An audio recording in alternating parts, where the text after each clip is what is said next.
Hello. Welcome to our weekly market notes, prepared with the contributions and research of Yasar's workshop. Last week, the markets were truly quite turbulent. Especially on Friday, the US employment data was released, and it fell so far below expectations that the anticipation of a Fed rate cut suddenly, you could say, skyrocketed. Domestically, attention was focused both on the political front and the upcoming Central Bank of the Republic of Turkey's interest rate decision. In this analysis, we will delve deeper into these global and local fluctuations, how they are reflected in your assets, and of course, the critical agenda for the coming week. Our goal is to filter out what truly matters amid this intense flow of information and to clarify possible scenarios for you. So if you're ready, let's dive into the details of this busy week. Let's start with the US economy. The headline of the week was probably non-farm payrolls. The numbers came in pretty weak, didn't they? I think it really shook the market. Absolutely it did. In August, the increase in non-farm payrolls was only 22,000. So if you look since May, the average monthly increase has remained around 27,000. For the American economy, this is a figure way below what is normally expected. What's even more striking is that the data for previous months was also revised downward. For the first half of the year, there's a total downward revision of almost 500,000, that is 488,000. Just think about that.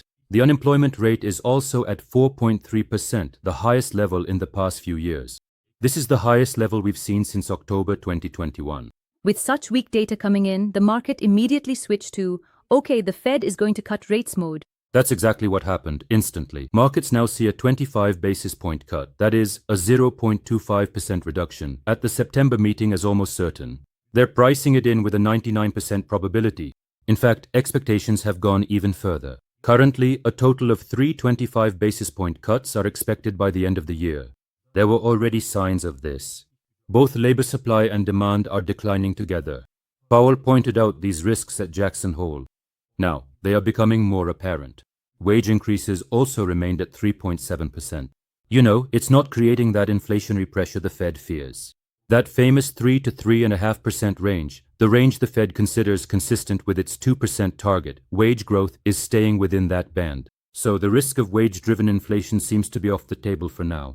This, of course, gives the Fed room to cut interest rates. So our viewers might ask, but we're getting bad news from the economy. Why are the stock markets happy? Why are they going up? This always confuses people a bit. That's a very good question. Yes, because here's the situation. At the moment, the US economy is not technically in a recession. In other words, we're not seeing a sudden collapse in demand or anything like that. The job market is cooling down, it's slowing, but there's no sign of a collapse.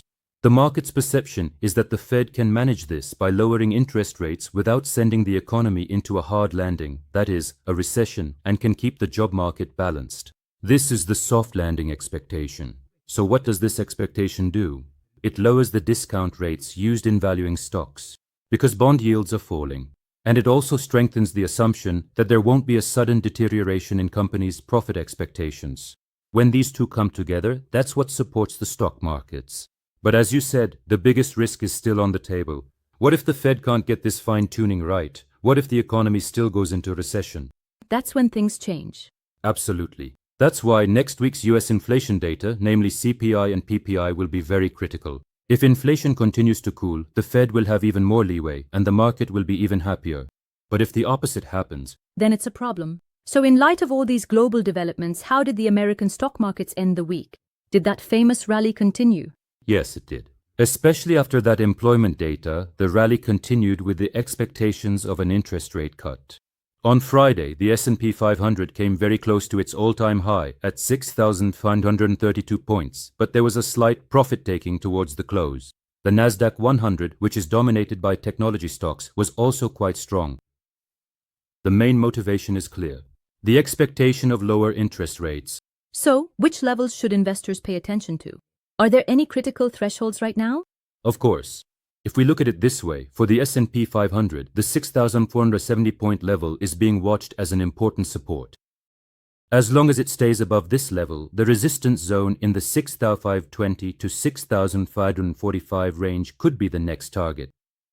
But if 6,470 is broken to the downside, then there is a risk of a pullback towards 6,440. In Nasdaq 100 futures, the 23,500 to 23,583 range is a critical support zone. It's important to hold above this level. On the upside, there are resistances at 23,750 and 23,043. If these levels are surpassed, new highs could be discussed. If the 23,500 support is broken on the downside, we could see a move towards the 23,300 to 23,530 range. But it's important not to forget this. Rather than these levels, the real story, the things that will truly determine the direction, are the Fed expectations and the inflation data coming next week. That's right. When we look at it by sector, were there any standouts or laggards this week? Of course, expectations of interest rate cuts benefit technology stocks the most. In particular, there is ongoing interest in companies involved in AI infrastructure and applications. For example, Alphabet, that is Google, closed at a historic record high. The giants we call the Magnificent Seven, like Meta and Amazon, were also strong. However, as we discussed earlier, chip restrictions targeting China could put some pressure on the semiconductor sector. There were also some disappointments. For example, Salesforce's numbers were good, but the stock's performance didn't quite meet expectations. On the other hand, the recovery trend that has been ongoing for a while among Chinese tech giants like Alibaba, Baidu, and Tencent continued this week as well. So, we've talked about global markets.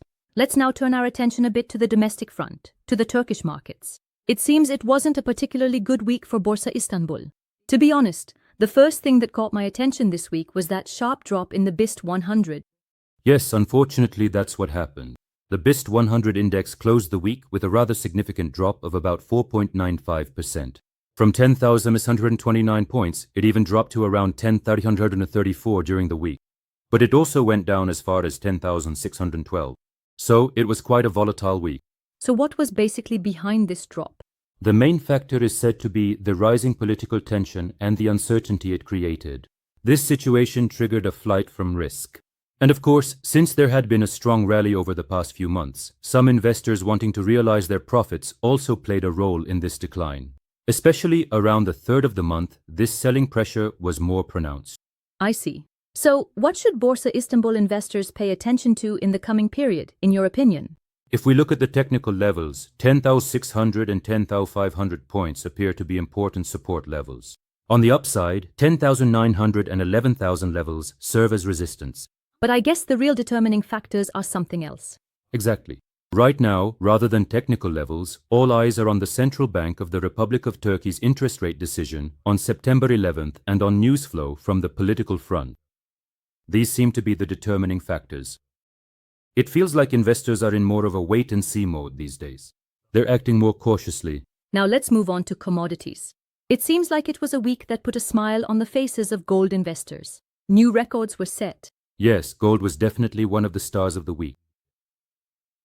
On Friday, ounce gold hit an all-time high at $3,597.66. It closed the week at around $3,589. Gram gold also gained more than 5% in TL terms over the week. It reached around 4,769 TL. So, what's behind these record highs? Is the main reason the Fed again? The main catalyst, yes, was once again the strengthened expectations of a Fed rate cut following that weak US employment data. Rate cuts generally lower real interest rates, which makes gold, an asset with no yield, more attractive. But there are also other factors at play. Ongoing geopolitical risks. For example, hopes for peace in the Russia-Ukraine war have diminished. Tensions between Israel and Palestine continue. There's also the uncertainty over tariffs in the US, concerns about the Fed's independence, and the fact that central banks around the world are still buying gold. All of these factors have supported gold.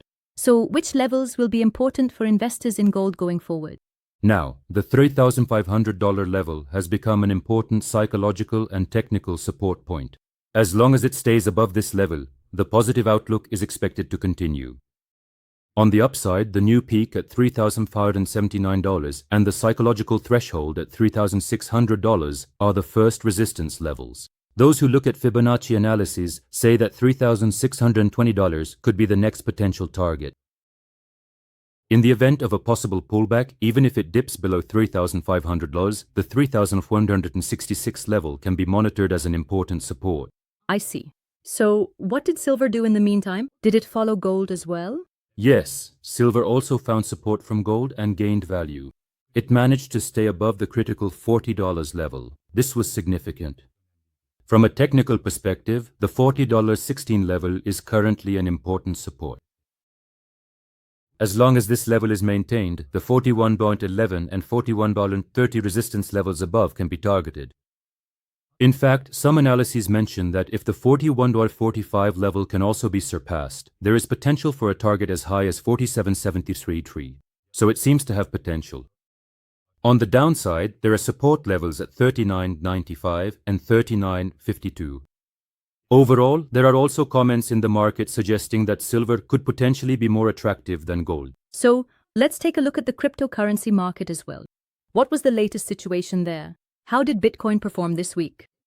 The leading cryptocurrency, Bitcoin, briefly dropped to as low as $107,000 at the beginning of the week, but then recovered. In the second half of the week, it rose above $110,000 and closed the week with an increase of about 4%.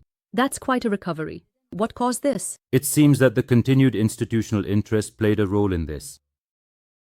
In particular, there was a net inflow of funds for the second consecutive week into spot Bitcoin ETFs in the US, that is, those Bitcoin funds traded on the exchange. There was an inflow of about $407 million. Of course, this supported the price. So, what are the critical levels to watch for Bitcoin right now? Now, the $107,000 to $108,000 range seems to have become an important support zone. If it can hold above this zone, the strong resistance level at $116,000 could be targeted again. Yes, but if the $107,000 support is broken to the downside, then there is a risk of a drop down to $104,163. I see. So, what happened with the other major coins, Ethereum and Ripple? Interestingly, despite September usually being statistically weak for Ethereum, it held up well. With purchases from large investors, known as whales, it recovered from $4,261 and stabilized around $4,400. When we look at on-chain data, it appears that long-term investors see these declines as a buying opportunity. Technically, 4,210 is acting as support, while 4,496 and 4,672 are resistance levels above. If $4,672 can be surpassed, all-time highs might start being discussed again. That's the situation with Ethereum. What about Ripple? What did XRP do? Ripple, on the other hand, had a somewhat tougher week, to be honest. It got stuck in a narrow range, around 2.73 to 2.85. During the week, a significant amount of XRP, worth about $483 million, was transferred to exchanges. This is generally interpreted as a sign of selling pressure. But interestingly, it was observed that so-called hodlers, meaning long-term investors, were buying up these sales. This also supported the price and, for now, prevented the 2.73 support from being broken. But it also couldn't surpass the 285 resistance above. The 2.73 support is critical. If that level is broken, there is a risk of a pullback towards 2.64 for XRP. So what can we say when we look at the overall outlook for cryptocurrencies? What is the general atmosphere like? In other words, the expectation that the Fed will start cutting interest rates is generally creating a positive mood for risky assets. Of course, cryptocurrencies are also benefiting from this. But still, developments on the macroeconomic front, especially next week's inflation data and possible regulation news, these will continue to have an impact on the direction of cryptocurrencies. So, all eyes should always be on that. Perhaps we can add this as we wrap up. If we look from a broader perspective, on one side there are countries like China, which are acting with the goal of self-sufficiency in many critical sectors, from rare earth elements to electric vehicles. They are even going as far as proposing a new global order. On the other hand, there are highly transformative technologies like artificial intelligence. By their very nature, these may even have the potential to push major rivals like the US and China into unexpected cooperation, at least when it comes to security. Could all of this be an indication of how fundamentally the classical free trade understanding, based on David Ricardo's famous theory of comparative advantage, and global supply chains might change in the coming years? China's strategy of dominating the global market by subsidizing production in many sectors is already putting pressure on the production models of other countries. Artificial intelligence both fuels this competition and, perhaps at the same time, brings cooperation for its control to the table. So what I'm saying is, beyond weekly data and short-term movements, it seems increasingly important to consider this bigger picture, these tectonic shifts, when shaping your long-term investment strategies. That's a very good point. We shouldn't forget this long-term perspective either. See you again next week with new developments. Wishing you a profitable week.